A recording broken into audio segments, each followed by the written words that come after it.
Hello guys, welcome back to the channel. In this today's tutorial, I'm going to show you how you can find your Windows product key, especially in Windows 11, Windows 10, and Windows 8. Okay, let's get into it guys. Here I have opened my computer with Windows 11, and first thing first, we need to press the start button with the R button until the menu appear on our screen, and we have to type in Registry. And after you type in Registry, you can click on OK.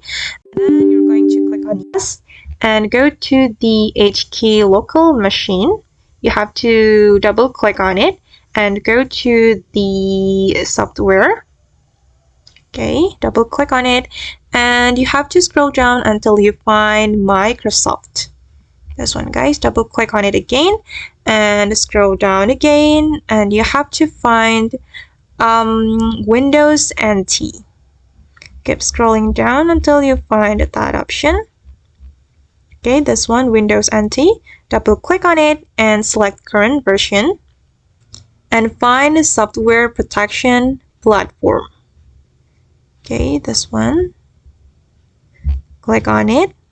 Alright, and here you will be able to find your Windows product key. So this is my Windows product key, guys.